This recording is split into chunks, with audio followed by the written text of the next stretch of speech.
约。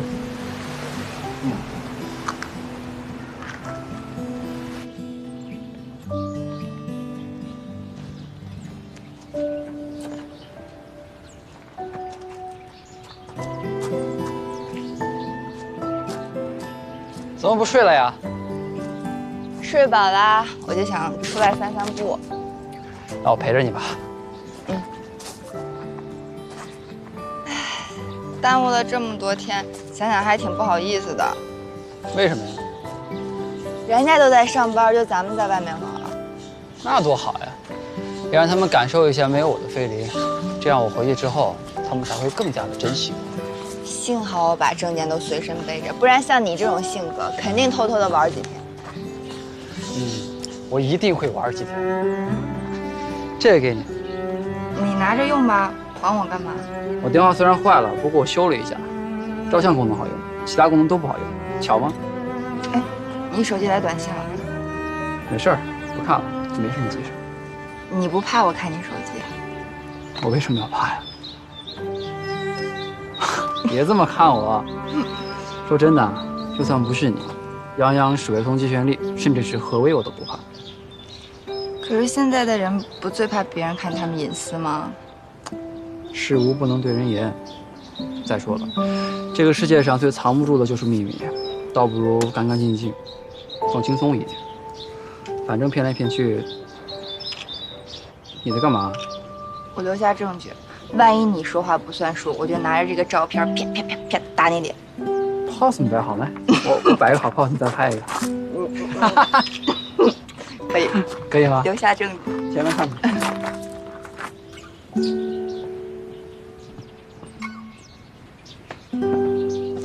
真美。嗯。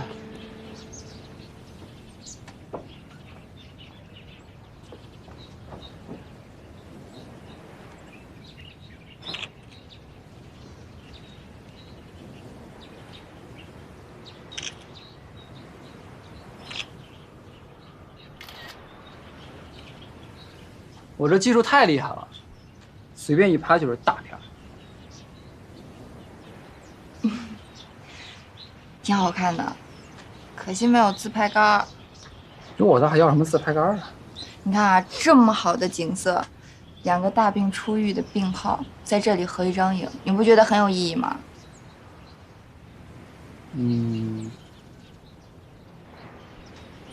其实也不是不可能。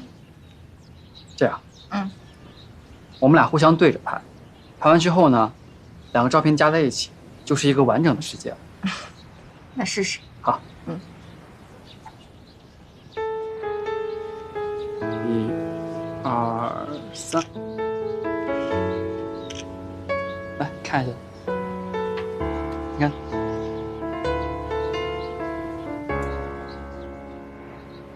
你拍着我拍你，我拍着你拍我，镜头对面的你和我，就组成了一个完美的世界。完美。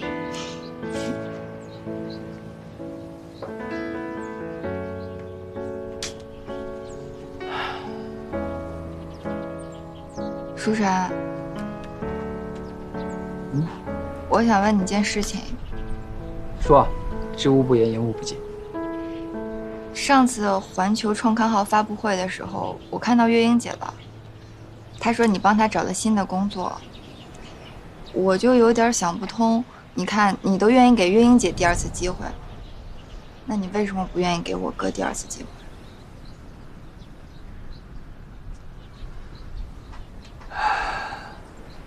你哥跟你说了什么？我哥他说他帮过你，你说他给了你第二次机会，不然你可能就没有办法留在菲利。他说他帮助了你，培养了你，但你却不太尽情义。我知道我哥他干了很多错事，但我觉得他罪不至死。如果你给他第二次机会，我相信他一定会悔改的。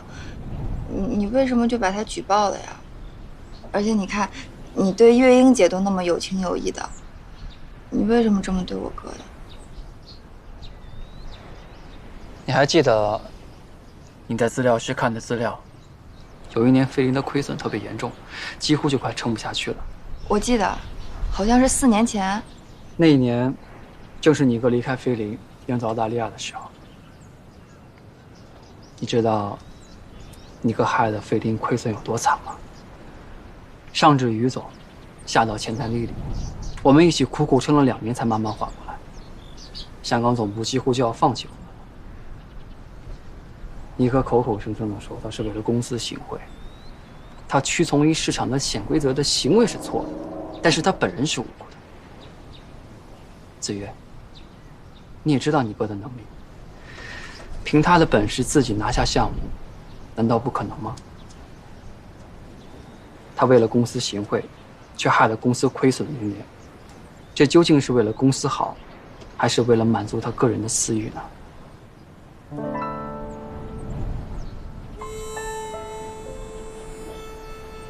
其实啊，我有劝过你哥，可是你哥根本就是执迷不悟，为了钱他早就迷失心智了。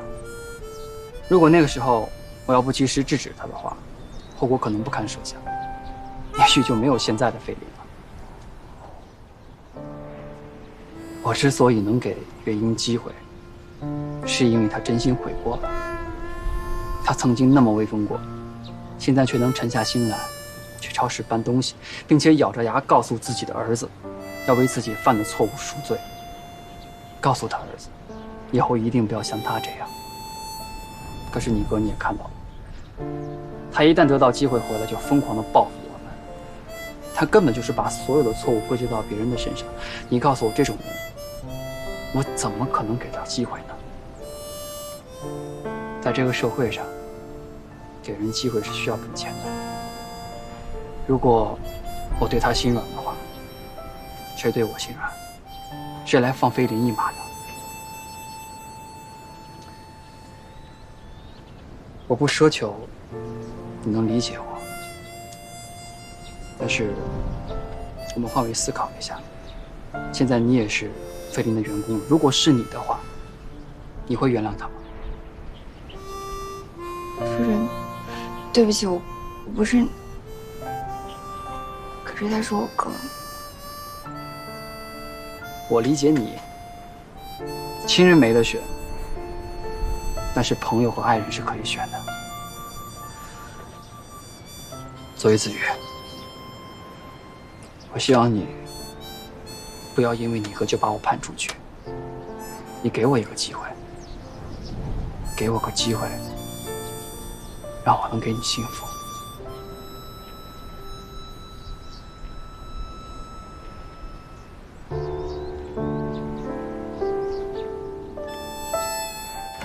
你就这么点本事吗？就知道在这儿装可怜。真是我见犹怜，怎么葛一涵就不上当呢？哎呀，这要是一般人的话，肯定是一调一个准儿。但对方是葛一涵啊，而且这绚丽姐是什么人？吃过山珍海味的人怎么能看上这种假货呢？我有拜托你们帮我教训他吗？哎，绚丽姐，您怎么来了？我们几个就是看不惯他楚楚可怜，关你什么事？啊？谁要撬我墙角，关你们什么事？葛一涵没说话，我没说话，什么时候轮到你们来替我教训他了？你走，我真的是狗咬吕洞宾，活该被撕了。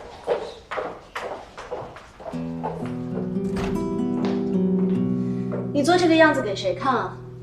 我还是葛一涵。绚丽姐，是我先喜欢的一涵哥，是我情不自禁，是我主动的，是我真的很爱一涵哥。如果你做这个样子是给我看的话，那么很可惜，我对你这种楚楚可怜的女生并没有什么同情心。你这个媚眼算是白抛了，这又不是演电影，我也不会因为你这种低级的手段，就把葛一涵让给你。如果你是想让葛一涵知道之后心疼你，我只能说你实在是太不懂男人了。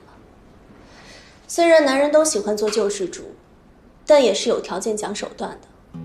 怎么能让他们做得顺心顺意，靠的是女人的智慧。像你这种只会在背后耍手段的女人，葛一涵怎么可能喜欢你？以为眨一眨自己清纯无辜的眼神就可以勾搭上葛一涵？在葛一涵20岁的时候可能还行，但是现在的他，清醒点吧，莎莎，为了男人不值得的，太难看了。你以为你就那么了解葛一涵吗？你以为葛一涵就那么乖乖听你话吗？就算没有我，他也会背叛你。你不过比我早认识他，占了个情分罢了。那你就试试看，看看葛一涵会不会为了你背叛我。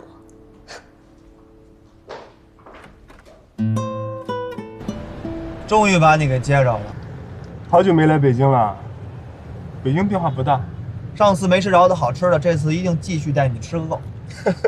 就这个好。哎，现在经济不景气吗？这么好的位置，广告位怎么是空的？啊？不是吧？以前还挂着骆宗良的广告呢。骆宗良，这名字怎么听起来这么耳熟啊？耳熟？应该是如雷贯耳吧？他当年可是飞人的风云人物，后来是因为行贿受贿的事闹出来才走的。啊，对，是他，就是他，是他走了之后，老于才上位的。老于？阿森，你这什么记性？应该是他走了之后，才有我跟舒晨的出头之日吧？不会吧？北京一直不知道这件事儿。什么事儿？没事儿，既然北京不知道这件事儿，我也别提了，我可不想惹祸。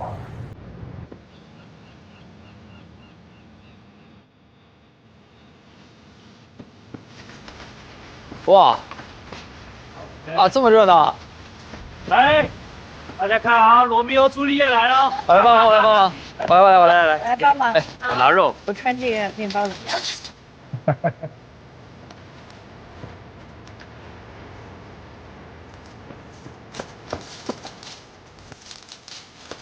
来，看，哇！来，好了。哇，好了，好香啊！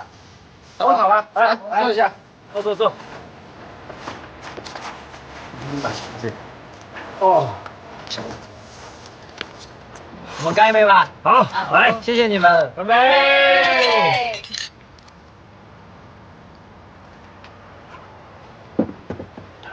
我们吃吧。来，大家边吃啊！我今天准备了一个惊喜给我们的罗密欧与朱丽叶哦。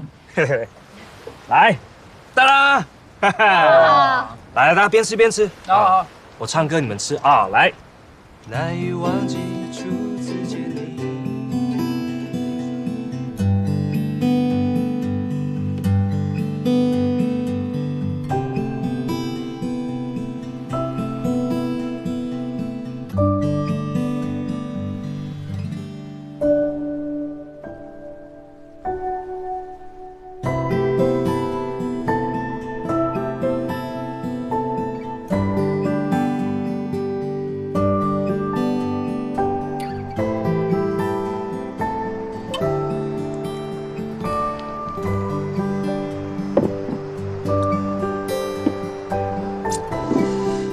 小的时候啊，我父母总是不在家，他们就跟我说，如果想他们的时候，就抬头看一看天上的星星，因为那个时候，他们也会在同一片星空下想念着我。你妈妈一定特别温柔吧？我后来才知道，中国和肯尼亚呢有5个小时的时差，每一次我写完作业抬头仰望星星的时候，人家才刚吃饭呢。可能也是因为我总是喜欢仰着脖子的原因，所以无论在电脑面前坐多长时间，我的颈椎都没有问题。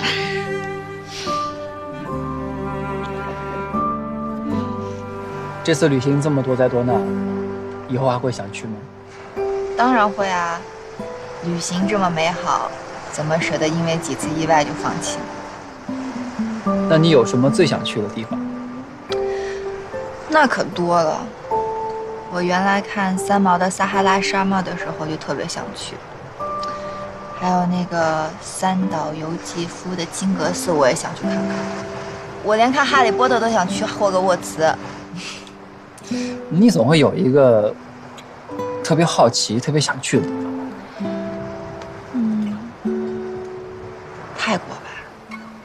泰国？怎么？是哪位作家在泰国写了什么旷世奇恋吗？那也倒不是，就是这个地方特别有意义。能告诉我吗？我爸年轻的时候，他去泰国支教过1年。他跟我说，泰国的天空特别的蓝，路边随手一摘的水果都特别的甜。他还说我长大了就会带我去。可惜他没等到我长大。这么美好的气氛，我真不应该提起这些伤心事。怪我，我不应该让你想起来。没事啊，这都过去那么久了。那以后我们一起去吧。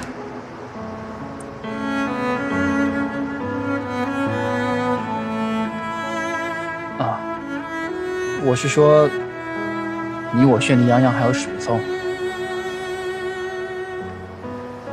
我们去的话，应该会比团建有意思很多。好啊。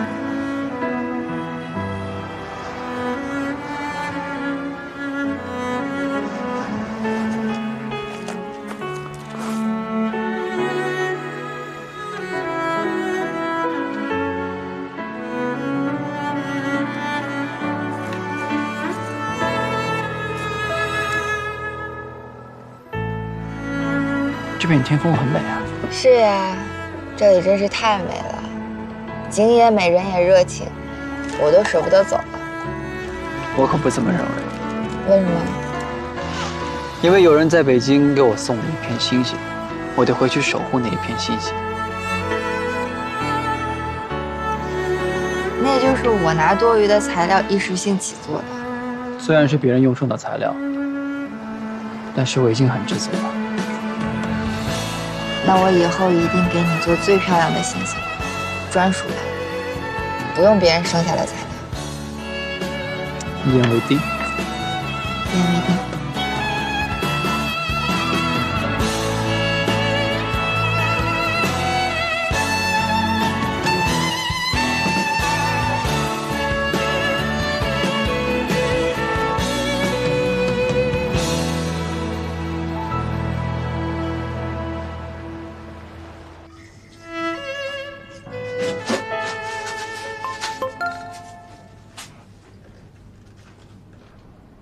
你爸你妈都气病了，迅速滚回来！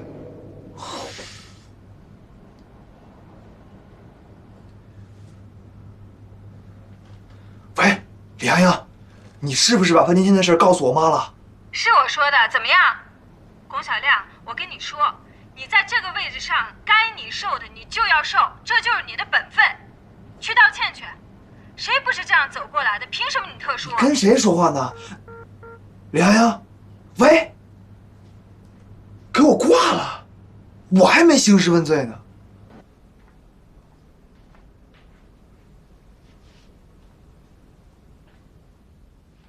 都怪你，慈母多败儿。你还有脸回来呀你？不是你让我滚回来的吗？我这不滚回来了吗？儿子，你别气你爸啊！你说你也是，那个范天天满嘴的谎话，你怎么能信他呢？你还跟他合伙骗你爸和我，你说你这孩子……你妈，一个高压够坏了都舍不得买新的，拿到菜市场修了又修，来来去去用了10几年，把好的全都省给了你，你就这么回报你妈呀？啊，那开口10万那就送人，你怎么不学点好啊？你看看人家舒晨啊，我命不好，我不敢多求，可你怎么也应该向人家泱泱学习吧？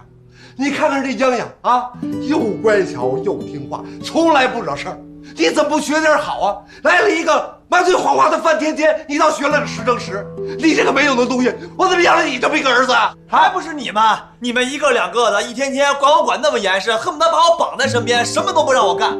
就是因为你们这样，我才不敢跟你们说实话，不敢跟你们坦白的。你还有理了啊？可是都是我们的不对啊！我让你到处坑蒙拐骗了啊！谁坑蒙拐骗了？我平时工资都是你们帮我存着，合着这么多年，你们把着我的工资连10万块都没存到。我用我自己的钱怎么能做坑蒙拐骗呢？我爱给谁给谁。哎，你说他不是你怎么？老头子，你少说两句。你听他说什么？别吵了，别吵了，少说。有让你这样的吗？啊！哎，你这不孝顺还……哎，我告诉你啊，你赶紧给舒晨跟洋洋打电话，谁也不许帮他，谁也不许借钱给他。我就不信我治不了他了。我老头子，咱这事儿别闹大行吗？这孩子他已经知道错了。怎么事儿都到一块儿去了，都来搬舒晨。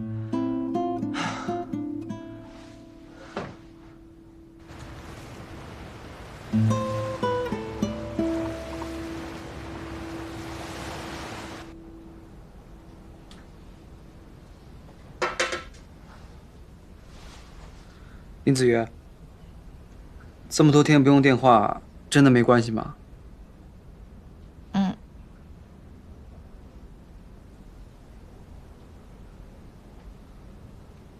舒晨。嗯。我发现你好像从来都没有叫过我子瑜。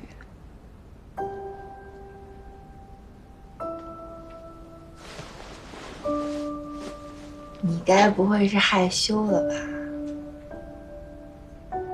哎，你为了让我管你叫舒晨，搞了那么大阵仗，结果你自己害羞。子瑜，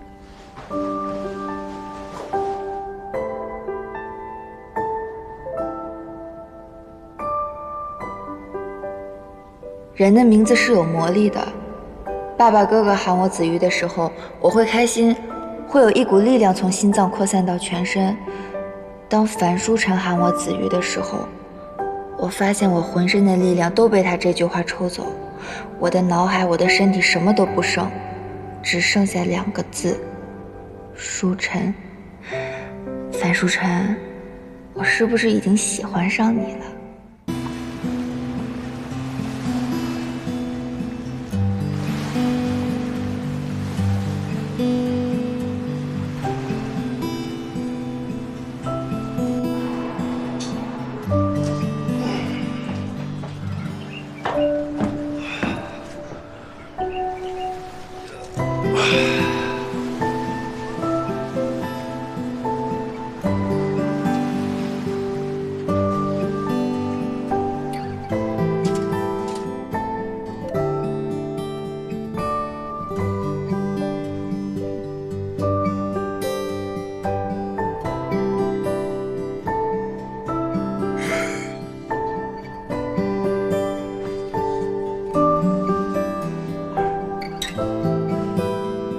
早。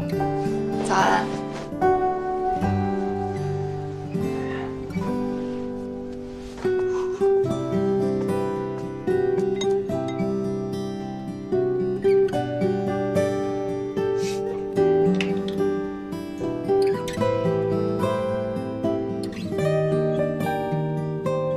罗密欧，罗密欧，罗密欧，罗密欧。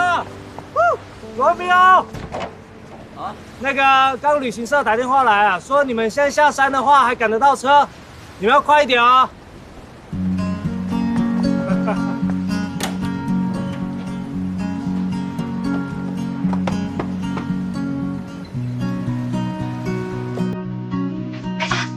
快去，走，快点，走。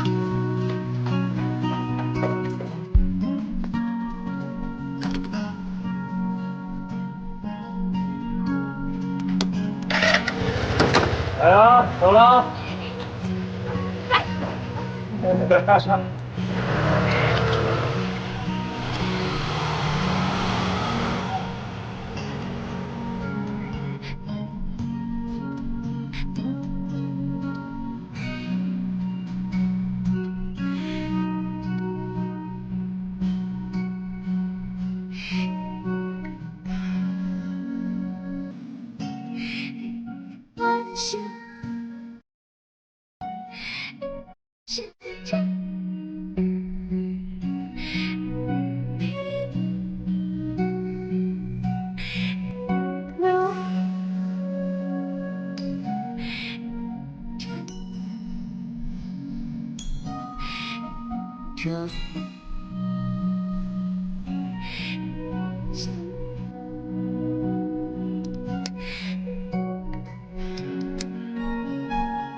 这就是咱们在台湾待的最后一个地方，是啊，还挺舍不得的。不过还是希望不要再发生什么别的事儿了啊。放心吧，这次我确定、肯定以及一定订了2个房间。嗯。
我之前在微博上查，好像说台湾有特别多好的咖啡馆，有一个叫无人咖啡馆的特别火，也不知道离咱们住的地方近不近。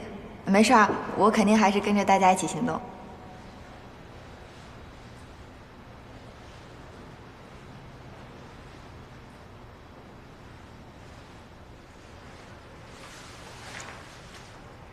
请使用咖啡机，咖啡豆已经放好了。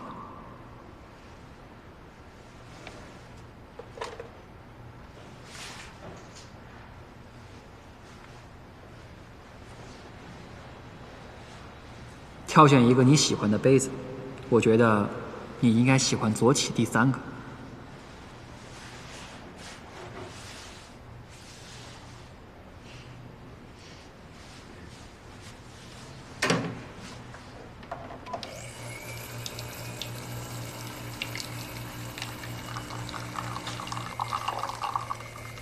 选择你喜欢的音乐。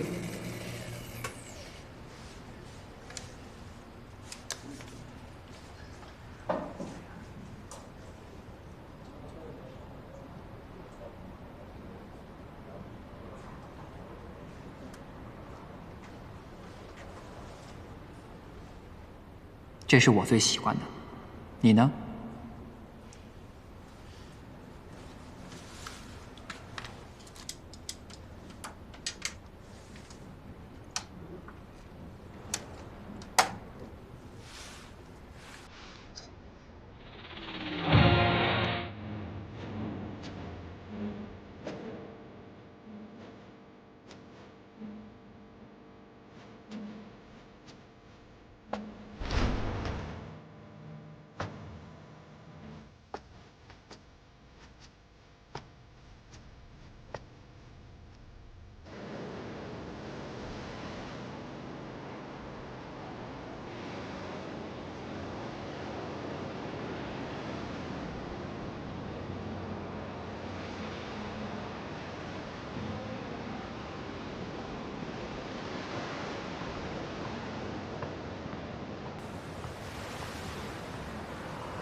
我还真的就是最喜欢第3个杯子。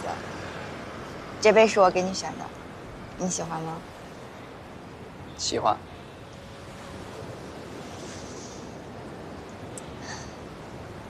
我自己说过的话，我自己都快忘了。谢谢你还记得，谢谢你为我做了这么多。其实我也不知道自己为什么会做，不过当我反应过来的时候，已经做完了。你干嘛自己一个人待在这边啊？不进去陪我，要在这里吹风？因为你说你一直想感受无人咖啡馆，我就想让这一刻来得更纯粹一点。我刚才真的好感动啊！我觉得我想要的一切都唾手可得。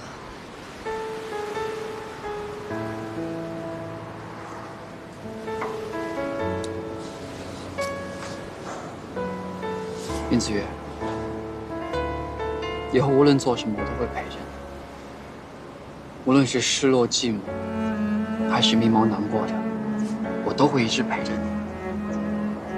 你的曾经我没有办法参与，但如果余生是你的话，我真希望早一点开始。樊书晨，我问你个问题啊，你怎么会这么奇怪？有的时候我觉得你大胆到让我不知所措，有的时候又纯情幼稚到不像你自己。为什么？你怎么会是这样呢？可能因为林子瑜吧。这个林子瑜闯进了我的世界里，他也闯进了我的心里。这个林子瑜说出了世界上对我来说最有效的咒语。只要林子瑜说出那3个字，我就疯了，我就控制不住我自己了。子瑜，我想陪你做遍世界上所有的事情。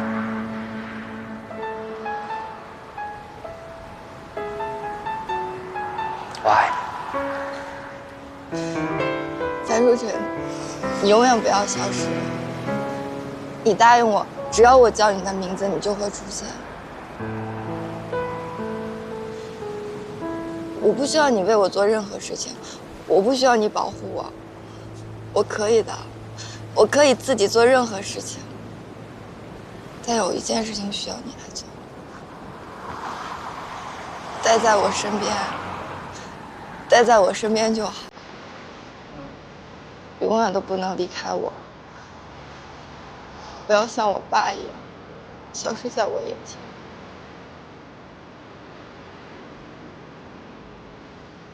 好。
骆总，骆总，怎么了？慌慌张张的。那个 ，Cici， 怎么了？骆忠良，你是死人吗？你给我们引进的版权竟然是抄袭！你先别激动啊，他们确实隐瞒了被起诉的事实，我们俩也是受害者。你闭嘴！Cici，我们暂时把这个消息给瞒下来，国内一定不会知道的。我是不会把环球的首秀砸在你的手上，请你去找一个愿意为你买单的冤大头吧。Cici，你再给我一个机会。骆忠良，我祝你好运，希望你买的这2个 APP 可以让你生意兴隆，大发横财。Cici，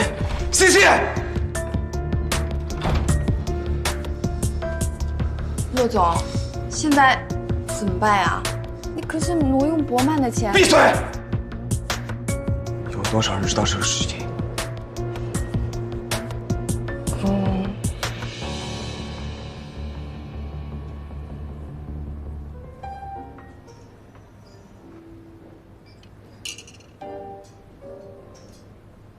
老樊不错啊，出去旅行一趟，带回来个女朋友，人生赢家啊！都这么多年了，老樊终于被人拿下了。子瑜，给你点个赞。我申请啊，以后我们4个人的 brunch 多了1个人。同意啦！哎，我也有个申请，从今以后呢，我要带上我们家葛一涵。可以，你们都带上，就剩我一个人孤家寡人。水聪呢？他说有点事儿，等会儿再来。来，我以咖啡代酒，祝贺你们有情人终成眷属。哎，祝你们天天开心啊！可别像我似的天天吵架。嘿，老樊那什么情商？子瑜跟他在一起只有幸福的份儿，绝对一辈子都不脸红。哎，老樊，我就一个要求啊，你可不许霸占我们家子瑜，他还要陪我逛街，还要陪我们2个过 girls time 呢。放心吧，跟谁抢也不跟你们抢。哎，我真是太幸福了，找了一个男朋友，多了3个亲人。是不是后悔了？应该早一点跟我在一起。洋洋绚丽，你们放心啊，以后你们的友情一切照旧，我是不会打扰的，我也不会吃醋。太懂事了，老樊你可真有眼光。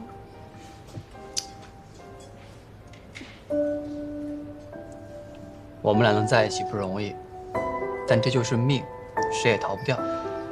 我很认真的，我一定不会放开他的手，我要跟他好好走下去。今天在座的呢，都是对我来说最重要的人，所以我希望你们能支持我，祝福我。哎呀，好甜呐！好酸啊，我牙都要掉了。眼泪呢？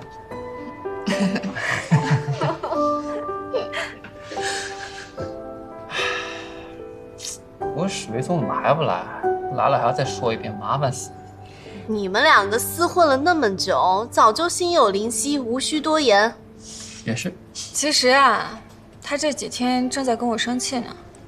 你都不知道，你不在的时候，他已经无法无天了。他连他妈的钱都敢骗。啊？石总他不是那样的人啊。他不是，但是他那个前女友一联系他，他立马就昏头。范天天啊，怎么还出来作妖啊？哎，真是要气死我了！你们先听我说，事情是这样的。最近项目太多，骆总实在是抽不开身，抱歉啊。是。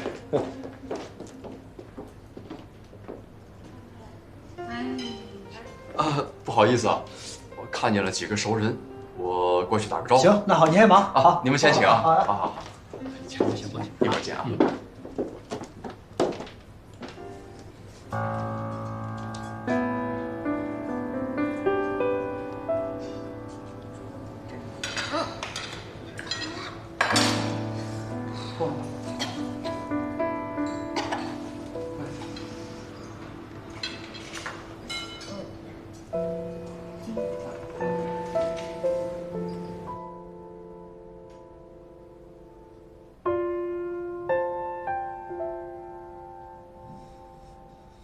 骆总，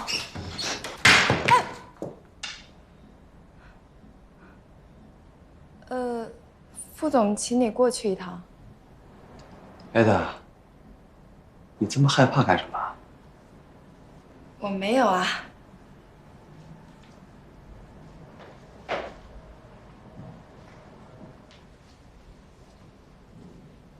管好你自己的嘴，自然可以高枕无忧。否则，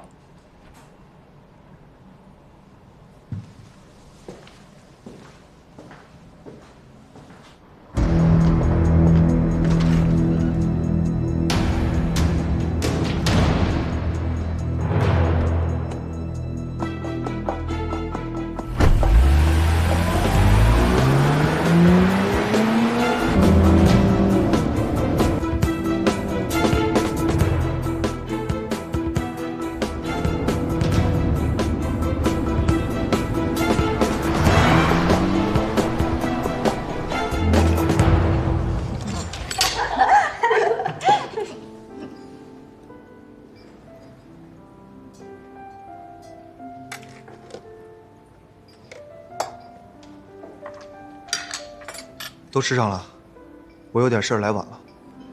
舒晨，咱们出去单独说两句吧。边吃边聊呗。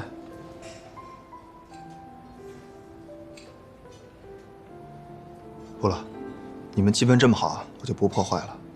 说完我还有事儿呢。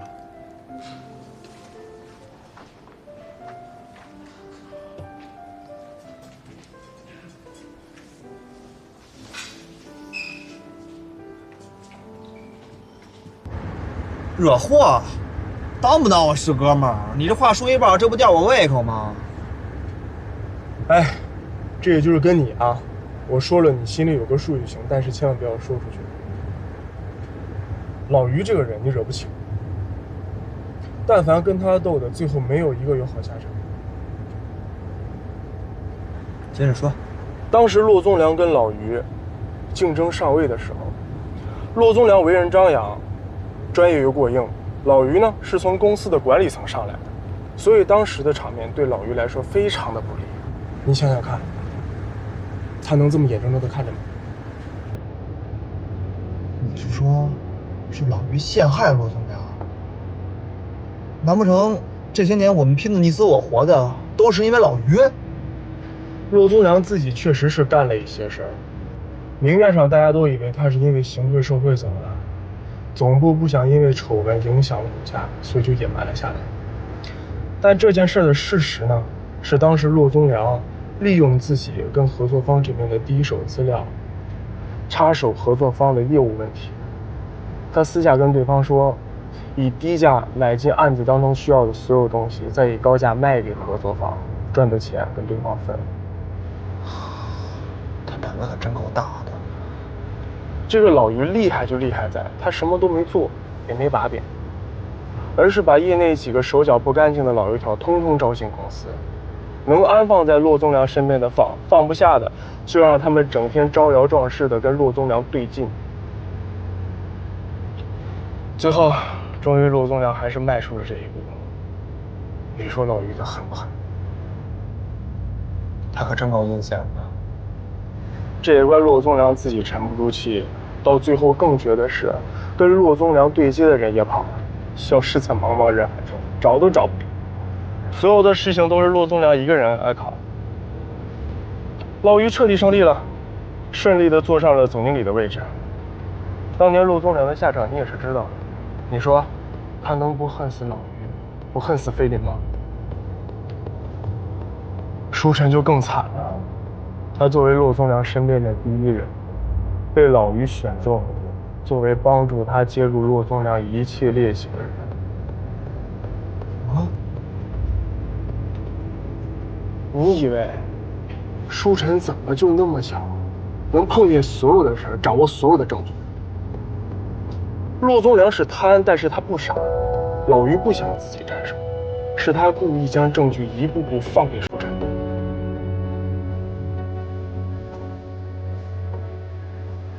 什么事儿啊？咱们吃完饭再说。太离奇了，我都不知道该怎么跟你开口。就算你说的口若悬河，我也不会相信你。啊？不是我说你是没错，你和泱泱，我就算眼睛瞎了，耳朵聋了，脑袋被雷劈了，我也不会相信你。泱泱，不是老钱我不会借给你的，这次无论你怎么耍赖都没有用啊！你现在赶紧回去和泱泱道歉，他都是为了你好。等会儿，你是以为我来找你借钱的是吗？你为了范甜甜不惜骗你妈的事，我们都知道了。伟聪啊，你赶紧长大吧，好不好？别让所有人都这么累。我让所有人累？樊书晨，你因为林子瑜给菲林惹了多少祸？菲林会不会因为他而置于危险之中？你考虑过吗？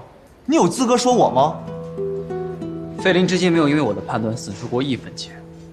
我有这个能力，我就可以站在这个位置上为我的女人担保。我哪一次让别人帮我擦屁股了？史维聪，你要有能耐，去靠你的本事去帮助范甜甜，不要去坑你最亲的人。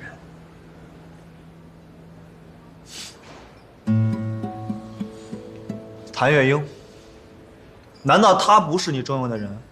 难道不是因为你判断失误，害得我的案子被全盘照抄？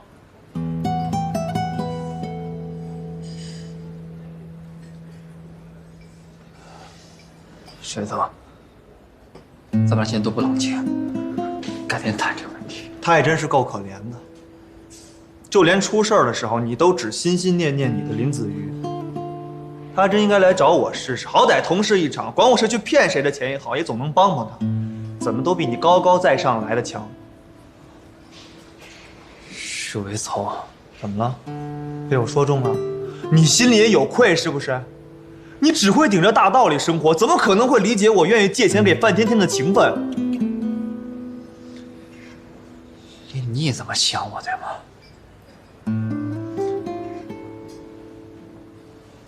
你不也这么想我吗？我以为就算全世界都误解我，你也肯定会站在我这边，我还傻兮兮的来找你。也对，你现在心里只有那个林子瑜，被人当个傻子一样耍。你长本事了啊！一套一套的我说不过你，但是我告诉你，对于谭月英，对于菲林，我问心无愧。我唯一有愧的就是林子瑜。我怀疑他，我查他，我明明喜欢他，却没有告诉他。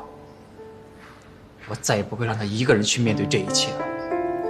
你接受也好，不接受也罢，我一定不会改变。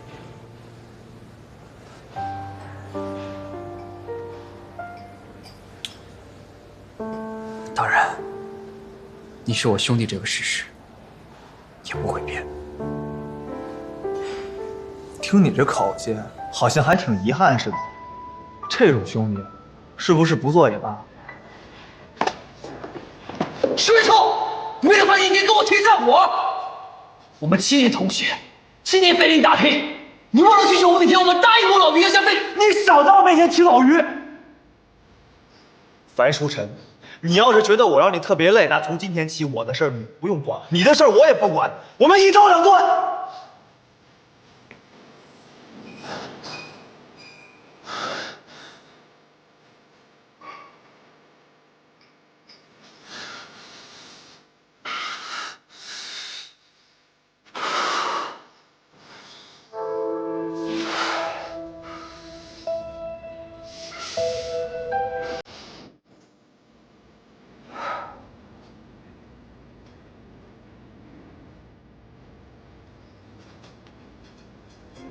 史维聪呢？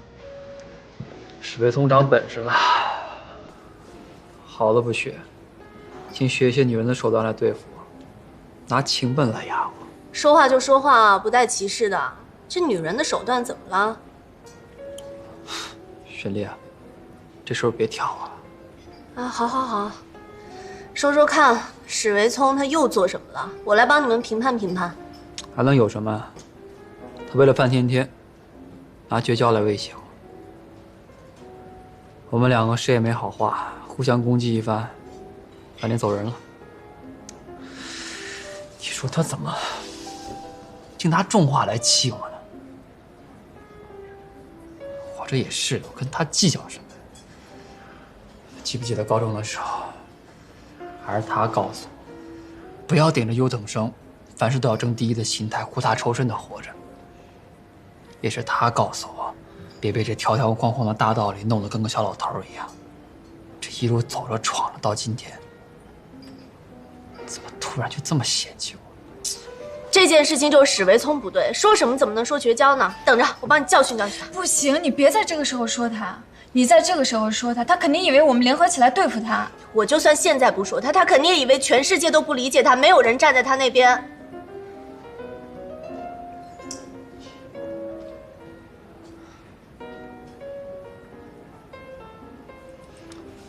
好了，没事了，他就那个脾气，对吧？等过几天，我再跟他说一说，他就能心平气和的接受了。吃甜品啊，他们家甜品特别好吃。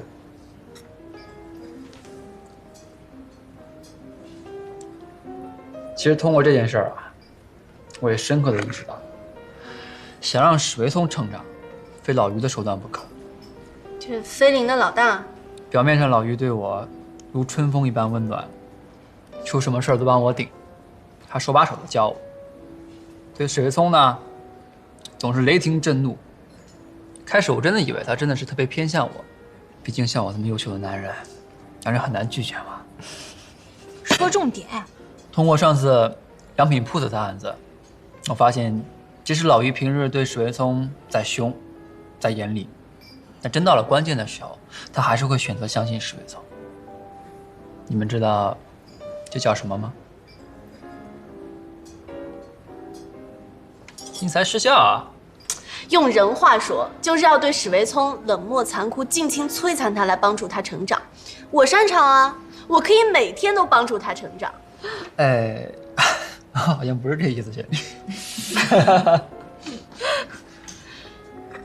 来，再来一口。谢谢。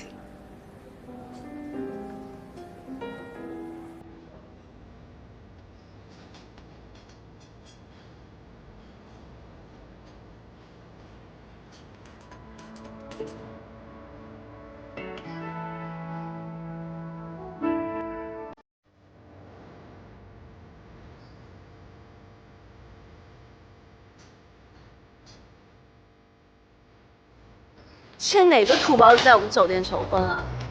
真有闲钱，等着被宰吧。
你要干嘛？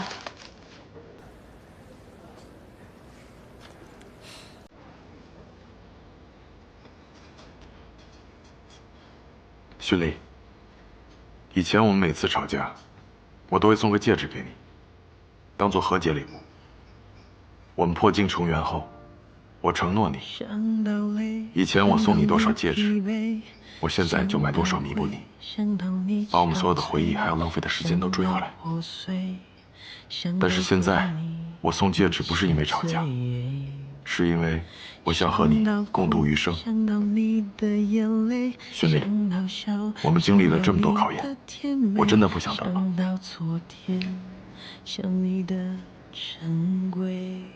嫁给我好吗？我喜欢你就有关系。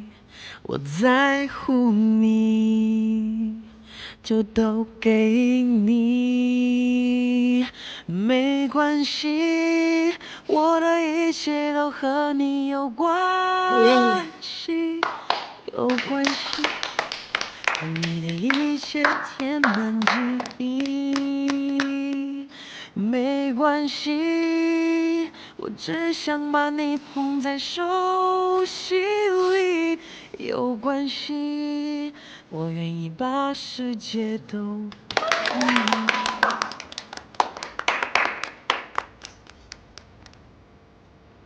真替绚丽感到高兴，不是每个女孩都能在感情里修成正果的。结婚就是修成正果呀。那有结果总比无疾而终强吧？哎，你快跟我说说他俩的故事。季绚丽和葛一涵他俩分分合合也快10年了吧？他们的故事，说简单也复杂，说复杂吧也简单。10年，那不就是学生时期的感情吗？这也太浪漫了吧！浪漫啊，是真浪漫，但是作的时候是真的作。最后以葛一涵出国留学日本，劈腿白富美为结局。葛一涵他这么坏？你让我说完再站队吗？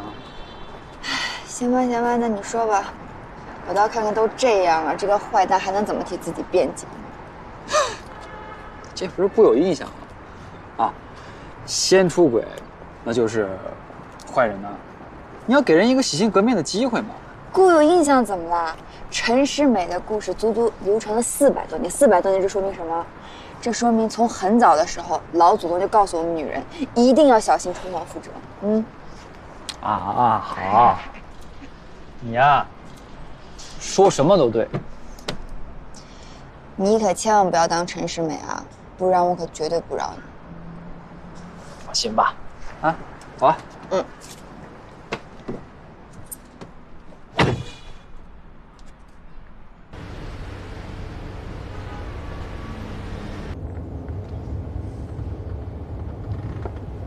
刚刚还有说有笑的，怎么突然沉默了？是不是跟石总有什么事儿呀？事儿。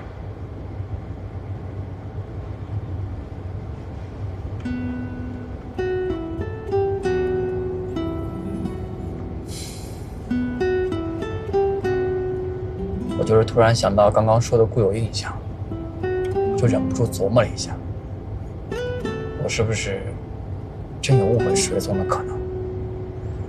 虽然他平时不靠谱，调皮捣蛋，到处惹祸又不长记性。行了行了，怎么听你说的，把石总都说成失足青年了？可就是这么多年的兄弟，这事刚开始吧，我是特别怪他，但是终究还是舍不得怪他。还是你了解我。是整个菲林都了解。我来菲林的第一课还是你跟石总联合起来给我上的，我简直是没齿